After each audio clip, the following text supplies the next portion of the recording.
Come, come, whoever you are, wonder, worshiper, lover of leaving. Ours is no caravan of despair.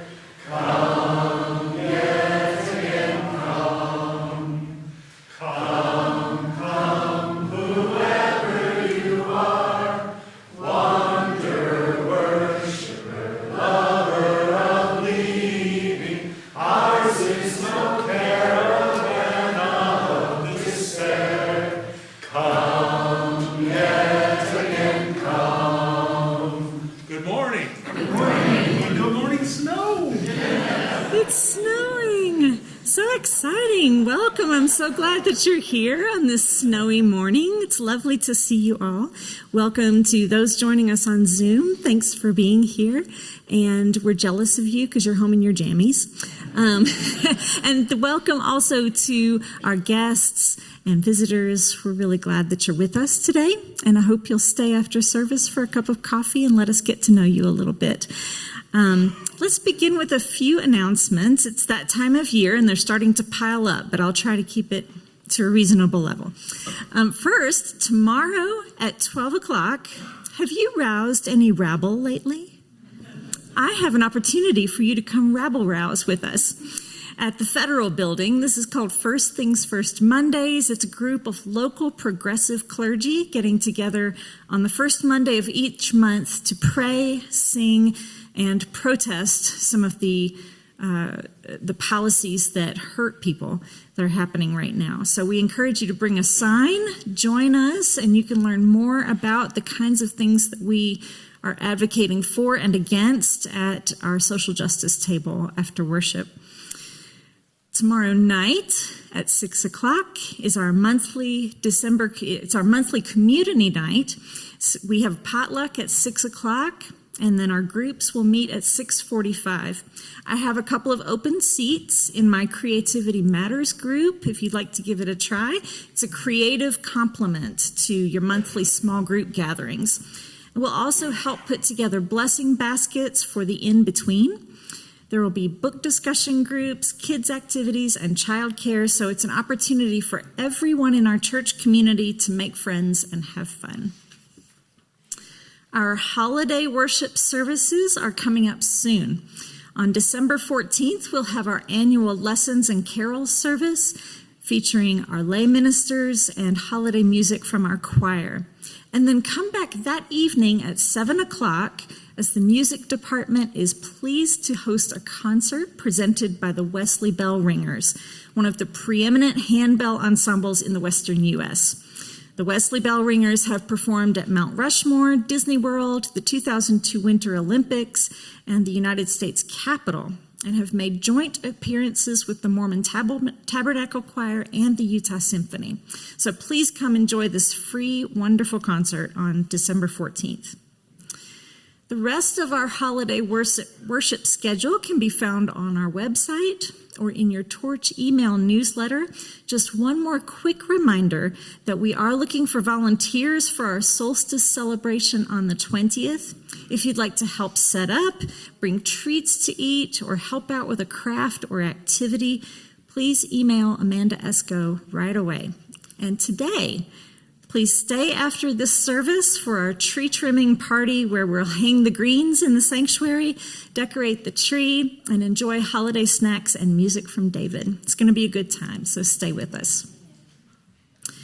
Today is the first Sunday of Advent, and so in addition to our chalice, we will light the first candle for hope. And today I light it with these words by Kate Bowler. Staying soft is its own kind of miracle. When it's easier to go numb, when the news is too much, when your people need more than you feel like you have, when you'd rather protect your heart than let it break again, and still you answered the text, you let yourself cry. You said, I love you first. You asked for help. You forgave Again, you made soup. This is what it means to live with an open heart in a hurting world. This is the season for watching and waiting, for staying tender anyway.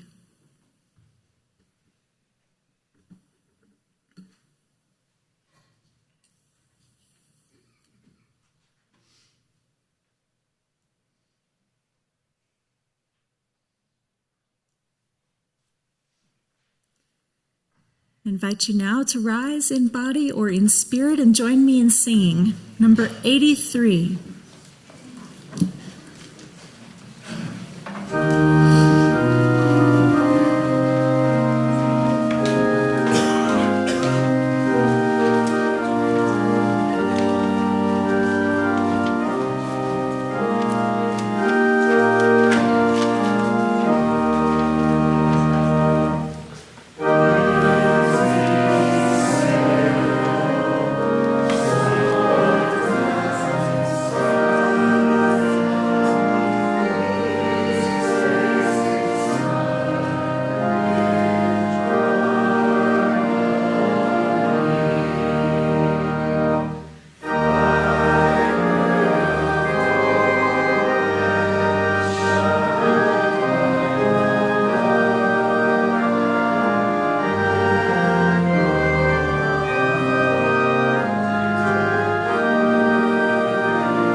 Yesterday, I went to the grocery store, and it was merry.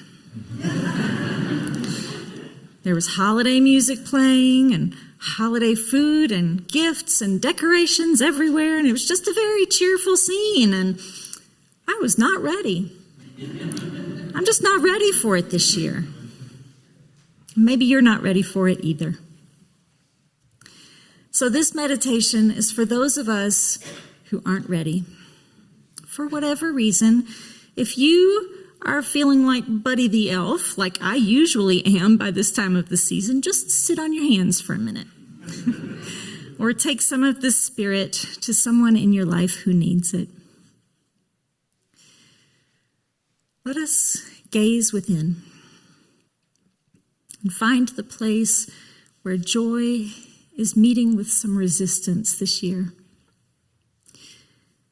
Let us say hello to the grief or fear or sadness that meets us there. Let us notice how all that stuff sits together in the same place, the joy and the pain. It's actually always all there together, even in our happiest moments. It's not unusual to feel more than one thing at a time, It's just a question of what we are paying attention to. What if we welcomed it all? Imagine a Christmas tree with twinkling lights and snowy branches. You could decorate it with all these things you're holding. Hang the grief on one branch, the excitement on the next, the bittersweetness on another. Hang them all one by one, then stand back and look at your work. One of my favorite traditions at this time of year is decorating the tree with my son. We pull out all the ornaments, the nice ones that match, as well as the cute or weird or hilarious ones that he made at school or at Scouts, the ones my grandfather bought for me the last year he was alive, the ones that have meaning only the two of us would understand. When we are finished and the tree is completely decorated, there are almost no branches left to hang anything. Yet we add a couple more each year. Our lives are like that at the holidays. Memories and emotions weigh down our branches, yet we keep adding more. It takes longer to go through them all, and it can feel overwhelming to get started. But when it's done, I wouldn't trade the beauty of it for anything. Breathe in gently, if you're able.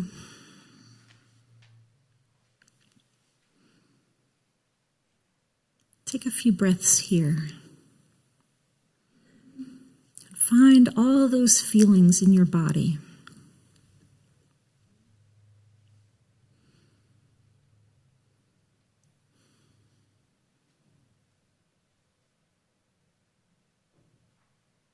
Take a moment to move the heaviest ornaments to branches that can bear the weight. Look at how much beauty you are able to hold.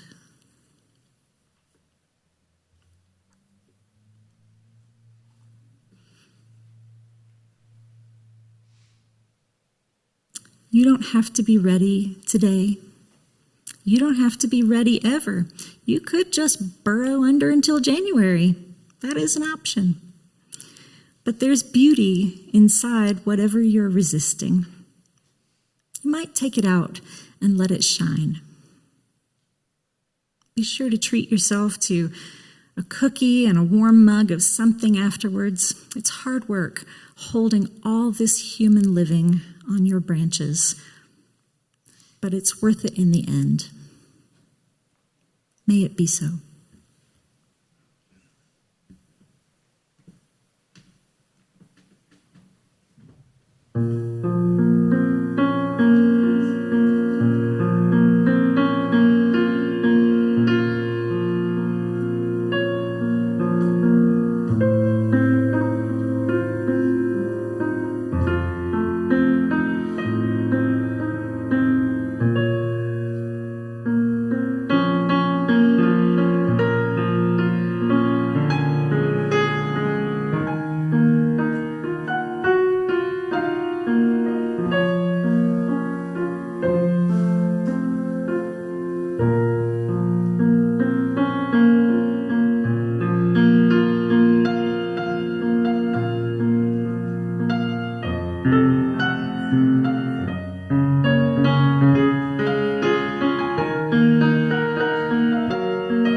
for this precious day, for all gathered here, and those far away, for this time we share, with love and care. Oh, we give thanks, for this precious day. The offering for the work of our church will now be gratefully received. Please take this time to greet one another, and please contribute as generously as you're able to the work of our church.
Over the last few weeks, I've been spending some time with my family back in Alabama, which means I've gotten to watch more than my usual share of Fox News, my usual share being 0.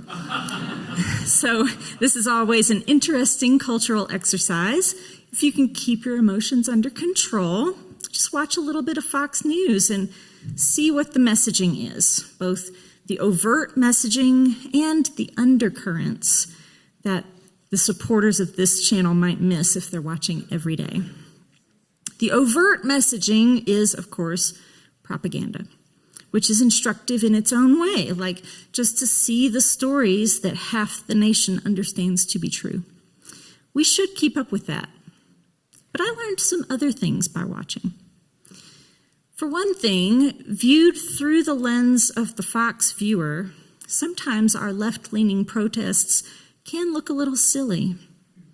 I watched one segment where some protesters were out singing songs on the sidewalk, and the news commentator was yelling, "Cover your children's ears." It called to mind Reverend Jay's sermon about cringe, that sometimes when we are being earnest, that will open us up to criticism or even ridicule, and that's a tactic of authoritarianism, to portray the opposition as ridiculous. Of course, that tactic can be turned around the other way, to portray them as ridiculous, and let me tell you, they really hate it. Another thing I observed is that even the news commentators refer to the Bible the same way they refer to the Constitution, or a medical report, or any other kind of document.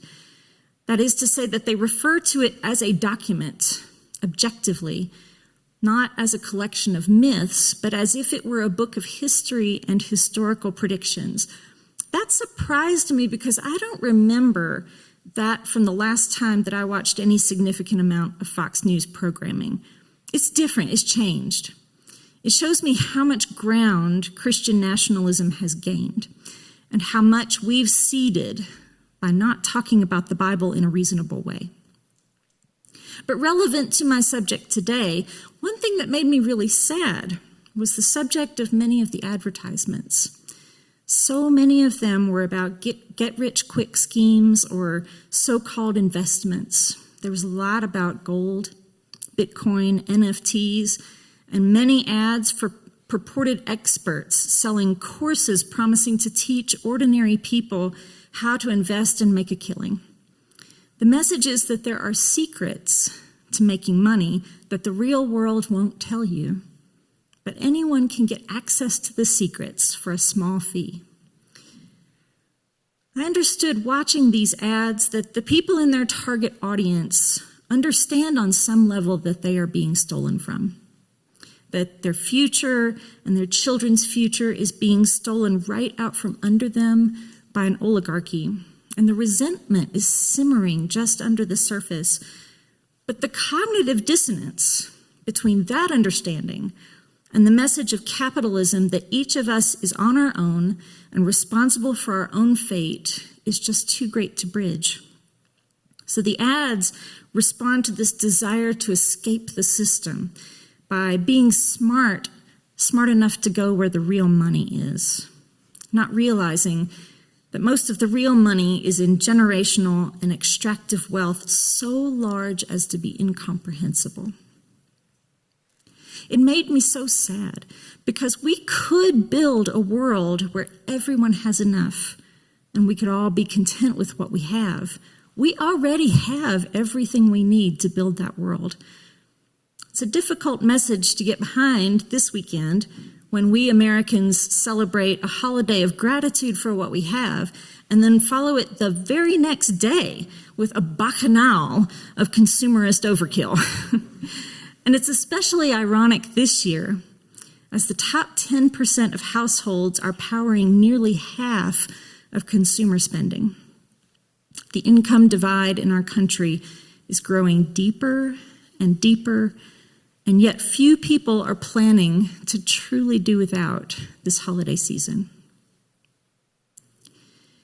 Those who follow the Christian liturgical year begin today to celebrate Advent, the beginning of their church year, and the season leading up to Christmas.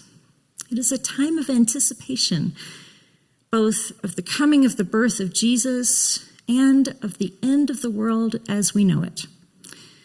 Many of the scripture readings heard in churches during this season tell of being ready for the end, although scholars now understand that the earliest Christians were not preparing for the literal end of the world, but rather for an upending of the social order, an end to surviving under empire and the establishment of a new world of peace and justice.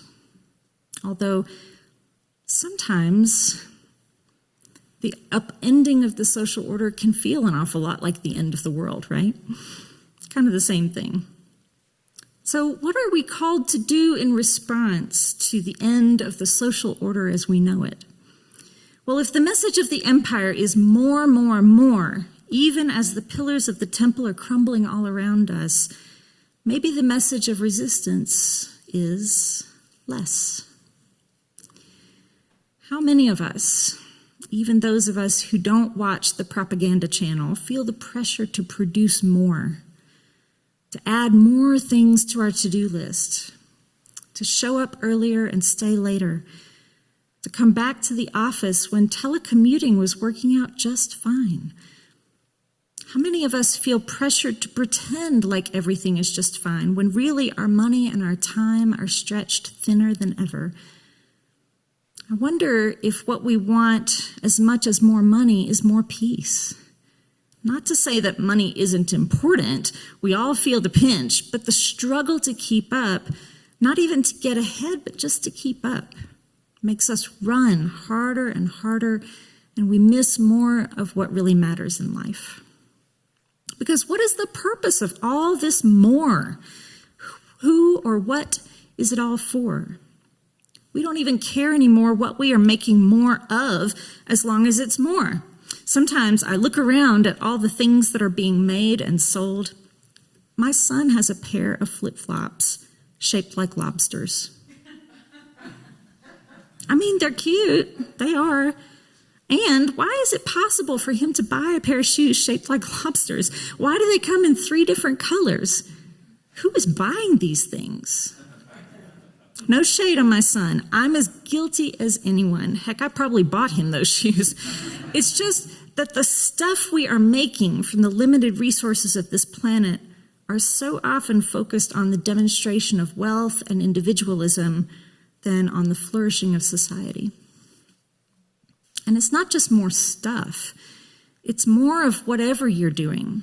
More clients, more calls, more content, more expectation, more obligations, more overwhelm, more people asking for more pieces of you and feeling like you're going in more directions all at once than ever before. More, more, more. I'm reading a book right now called The Ruthless Elimination of Hurry. It was written by John Mark Comer, a former megachurch pastor, who started to feel like his life was slipping away as he sacrificed his time on the altar of productivity. He writes about asking his mentor how he could better help his congregation live out its vision. The mentor loved the vision, but kept saying, "The number one problem you will face is time. People are just too busy to live emotionally healthy and spiritually rich and vibrant lives." He asks, what do people normally answer when you ask the customary, "How are you?" They say, "Oh, I'm good, just busy, just busy." Comer quotes the author Corrie ten Boom, who once said that if the devil can't make you sin, he'll make you busy.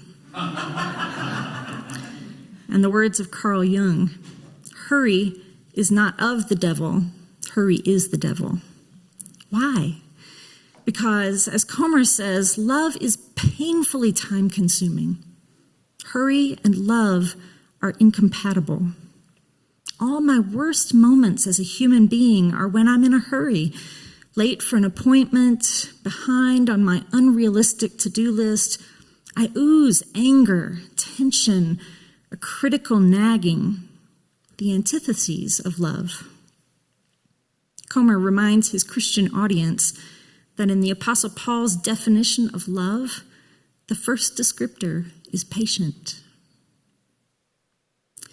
And so during this season of Advent, when we choose to watch for signs of the end of the age and the dawning of a new era of justice and plenty, maybe we could cultivate a practice of less. In a time when the frantic pace of productivity threatens to bring our entire way of life to its knees, we could cultivate contentment through expressing gratitude for what we have and who we have in our lives. We could give handmade gifts or buy fewer gifts with greater choosiness. We could go in for less stuff and more experiences, more happy memory making. As we head into the Christmas season, I invite you into a very simple practice, a practice that has made a difference for me. At the beginning of each day, I invite you to ask yourself two questions. What do I feel? And what do I want? I've learned that often when I ask myself what I am feeling, it's the first time in a long time that I've acknowledged what I'm feeling. Rarely do I feel contentment if I'm not intentional about cultivating it. Often I feel anxious about something happening in the world, something at work, something in my home. So many things can make us feel anxious. An unpaid bill, a tense relationship, an uncertain prognosis, the world on fire. Too often, I feel just plain old sadness. I just feel sad about the suffering in the world that I can do nothing to resolve. And our society tells us to answer all these feelings by adding more of something to our lives, even telling us to take care of ourselves more. Self-care is so crucial, but doesn't it sometimes feel like just more things to do? Like, my list is long enough, but now I also need to see my therapist, get enough exercise, drink more water, take these supplements, all important. But when taking care of ourselves becomes just more stress, maybe we need different ways to address our anxieties. There is no substitute for just paying the bill, having a hard conversation, or taking action to make the world a safer and more sustainable place. And that's where we come to the second part of the practice. What do I want? Do I really want to put a Band-Aid on what I feel? Have I even considered what I really want? What I want right now is friendship, and it can't be bought. What I want is neighborliness, And it can happen in the neighborhood I'm in right now. If it's more I'm looking for, what kind of more? More music, more laughter, more novels, more nature. More quiet, more softness, more sharing, more gratitude. Which happens only through less. Less social media, less caffeine, less mindless spending, less scrolling, less martyrdom, less worry. The writer Christine Platt says, overwhelm is not just about doing too much. It is also about doing and having too much of what does not align with who we are, what we want, and what we deserve. So during this Advent season, as we light the 4 candles of hope, peace, joy, and love, let us pause and ask ourselves what we are feeling and what we really want, and what we could do with less of, what desires we could release in the name of pushing back on the irresistible power of more. I like to light a candle in the morning before the sun rises and just sit in the peace of a small light reaching out through the darkness, to breathe in that peace and let it be my whole world for just a moment before I get going on my day. The light grows week after week, growing against the shadows of sadness and anxiety, and also against the specters of conformity, consumerism, and capitalism. We will light these candles here in our church as well. Let them remind you of what is real and what matters to you. Let them remind you to live in the world you are dreaming about right now. Amen. Our closing hymn today is number 352. Please rise.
Seated.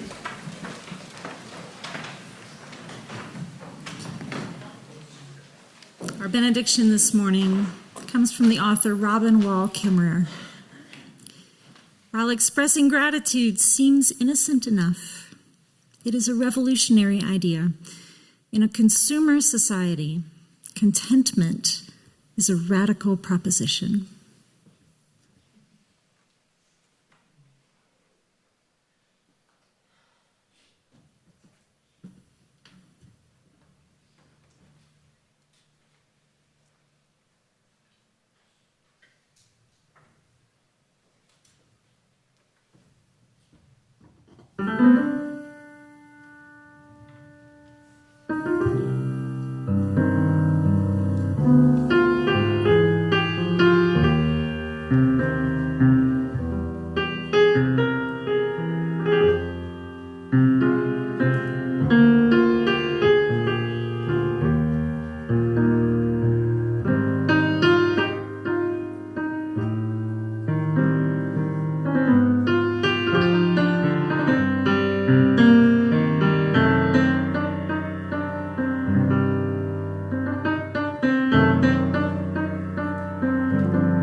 Thank you, David. In the spirit of less, I gave you a little less worship today. So you've got 7 extra minutes. If you're leaving here, please use the extra time to drive safely. And if you are sticking around, we would love for you to help us decorate our tree. Thanks for being here. Have a great week.